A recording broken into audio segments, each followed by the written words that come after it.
There are stories, and then there are stories that quietly survive for centuries because they contain something dangerous. This one is one of them. For more than 800 years, philosophers, kings, mystics have returned to the same strange tale. Not because it's beautiful, not because it's entertaining, but because it suggests something almost impossible to accept. That the greatest obstacle between you and the truth isn't your lack of knowledge, it's everything you already think you know. The story itself is incredibly simple. Two artists, two empty rooms, one competition. Yet, hidden inside it, may be one of the deepest ideas ever written about the human mind.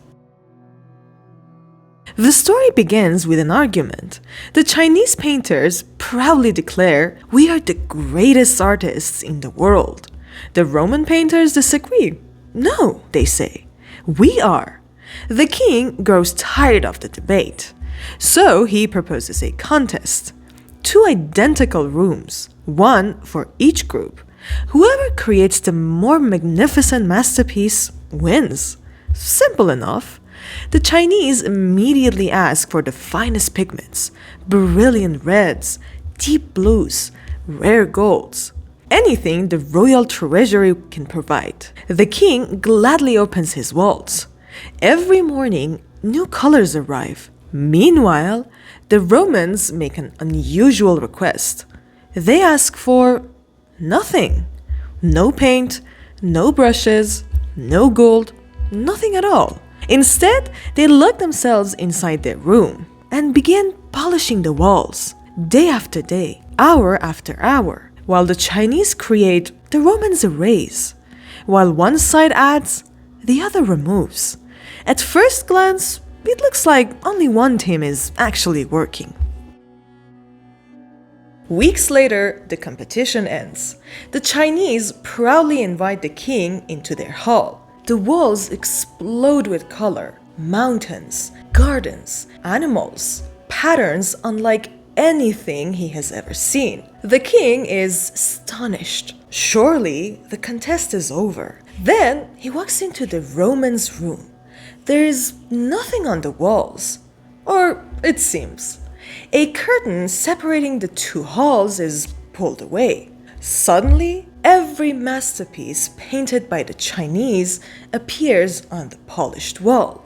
But something strange has happened. The reflection looks even more beautiful, brighter, clearer, almost alive. The Romans never painted a single picture. They simply created the perfect surface for beauty to reveal itself. And according to Rumi, that's exactly how wisdom works.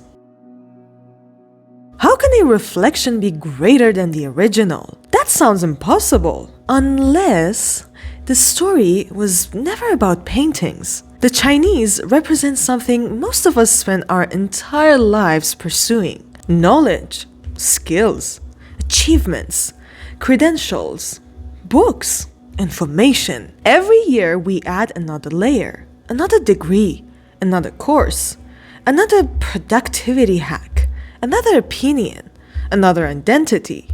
We keep painting. The Romans represent the opposite philosophy. Instead of asking, "What else can I add?" they ask, "What can I remove?" Fear, pride, jealousy, anger, ego, distraction. Because perhaps the greatest obstacle to seeing reality isn't ignorance, it's noise. Think about a mirror. You never improve a mirror by painting on it. You improve it by cleaning it. If dust covers the glass, the world doesn't disappear. The mirror simply can't reflect it. Rumi believed the human mind works the same way.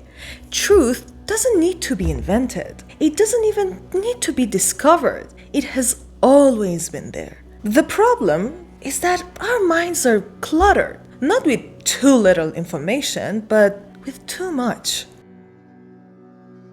This story feels almost prophetic today.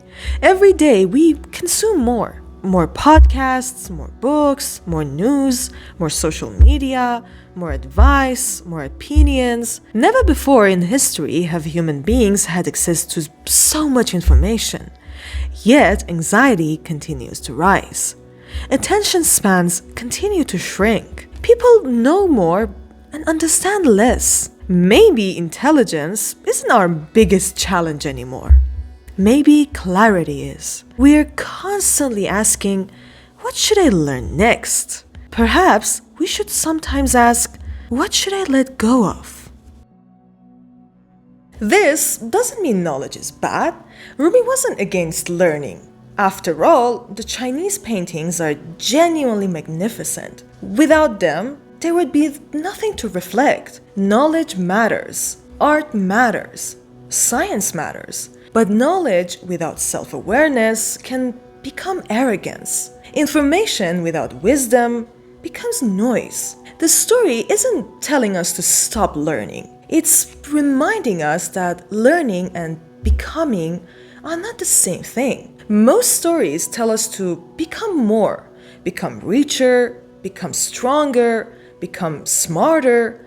Rumi tells us something far more uncomfortable. Become less attached, less defensive, less consumed by your own ego. Because maybe the goal of life isn't to paint yourself into someone extraordinary. Maybe it's to polish away everything that keeps you from seeing the extraordinary that's already there. That's why this story has survived for more than 800 years.